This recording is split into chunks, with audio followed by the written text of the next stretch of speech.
Shalom saudara yang dikasihi Tuhan, berjumpa kembali di dalam renungan kita pada hari ini.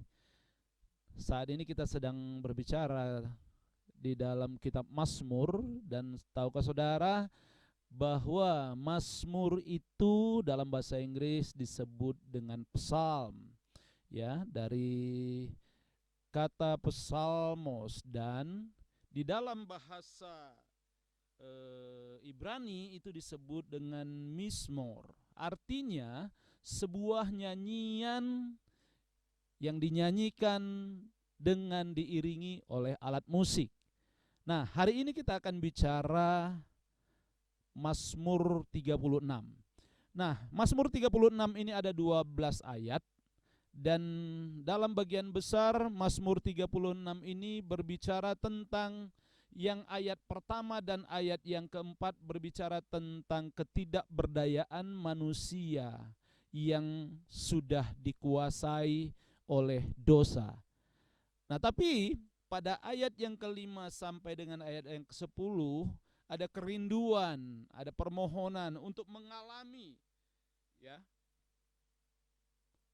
kebaikan dan kemurahan Tuhan. Nah, kalau saudara perhatikan di dalam kitab Mazmur 36 ayat yang kedua dikatakan, sebab ia membujuk dirinya sampai orang mendapati kesalahannya dan membencinya. Dan kemudian dikatakan perkataan dari mulutnya ialah kejahatan dan tipu daya. Ia berhenti berlaku bijaksana dan berbuat baik. Kejahatan dirancangkannya, perhatikan, di tempat tidurnya. Ia menempatkan dirinya di jalan yang tidak baik. Apa yang jahat tidak ditolaknya. Nah, saudara yang dikasihi Tuhan, hari-hari ini kita melihat begitu banyak kejahatan yang dirancang di tempat tidur, yang menurut orang itu tidak apa-apa, tapi sebetulnya itu sangat serius bagi Tuhan. Ketika Anda merancangkan sesuatu yang tidak baik dengan media-media sosial yang ada di tangan kita, dengan prasarana teknologi yang kita miliki, dan semua itu kita bisa lakukan dari atas tempat tidur, dan kita berpikir kemudian merancangkan sesuatu yang tidak berkenan kepada Tuhan, bahkan melakukan hal-hal yang tidak baik. Tapi dengar pesan Tuhan pada saat ini dikatakan di dalam Mazmur 36 ayat yang ke-6, ya Tuhan, kasih-Mu sampai ke langit, setiamu sampai ke awan. Artinya begitu luas dan begitu besar kasih Tuhan bagi saudara dan saya. Kita yang selama ini ada di dalam kejahatan dan perbuatan yang tidak baik, mari malam hari ini, saat ini di mana saudara berada, kita kembali kepada kasih setia Tuhan, kita kembali kepada anugerah Tuhan, dan masuk ke dalam keadilan Tuhan yang seperti gunung-gunung Tuhan, mengikuti dan mentaati hukum Tuhan bagaikan samudera raya yang hebat. Manusia dan hewan Tuhan selamatkan.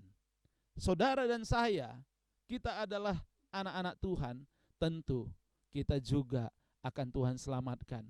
Tinggalkan semua kejahatan, kembali kepada kebenaran. Apa itu kejahatan? Perbuatan-perbuatan yang melanggar firman Allah. Setiap perbuatan, setiap pikiran, setiap keinginan dan perasaan di dalam hati yang melanggar firman Allah, itu adalah dosa, itu adalah kejahatan di mata Tuhan.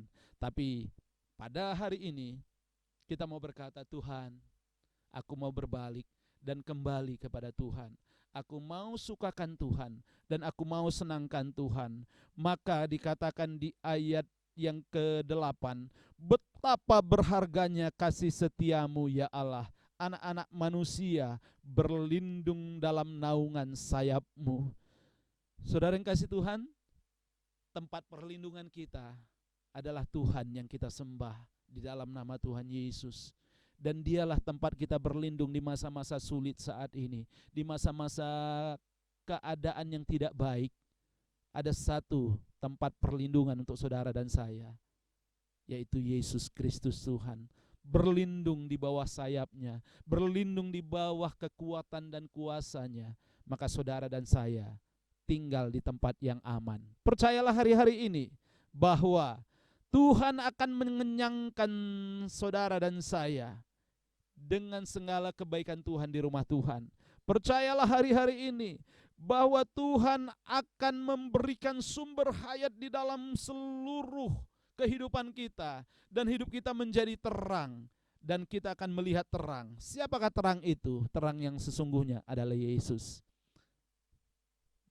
Jadi mari sambut hari ini dengan sukacita, meninggalkan segala kejahatan dalam pikiran, dalam perasaan dan keinginan, di dalam tindakan dan perbuatan, dan kembali kepada Tuhan, masuk ke dalam terang Tuhan, dan alami kebaikan Tuhan. Saya percaya kebaikan demi kebaikan sepanjang hari ini akan menyertai saudara. Tetap kuat dan semangat bersama dengan Yesus. Tuhan Yesus memberkati saudara. Naikkan terus pujian, psalmos yang menyenangkan, menyukakan hati Tuhan. Nah, saudara yang kasih Tuhan, setelah kita merenungkan Mazmur 36 pada hari ini, kita serahkan semua kepada Tuhan apa yang menjadi kerinduan kita hari ini. Mari kita sama-sama berdoa, dan saya akan berdoa buat saudara. Bapa di surga, kami bersyukur pada saat ini kami boleh merenungkan kebaikan-Mu dari kitab Mazmur pasal yang ke-36. Terima kasih Engkau sudah mengingatkan kami bahwa kalau orang sudah dikuasai oleh dosa, maka akan sangat sulit melakukan kebaikan dan kebenaran. Oleh karena itu kami mohon anugerah-Mu saat ini Tuhan, pengampunan-Mu atas setiap kami, dan lepaskan, bebaskan kami dari segala ikatan dosa yang membelenggu kami dalam nama Tuhan Yesus. Dan bawa kami untuk menikmati kebaikan dan kemurahan Tuhan, untuk kami mengalami terang kasih Tuhan, sehingga sepanjang hari ini kami hidup di dalam terang-Mu. Terima kasih Tuhan Yesus, kami bersyukur untuk firman-Mu, hanya di dalam satu nama, Yesus Kristus Tuhan kami. Amin. Terima kasih saudara, Tuhan memberkati saudara.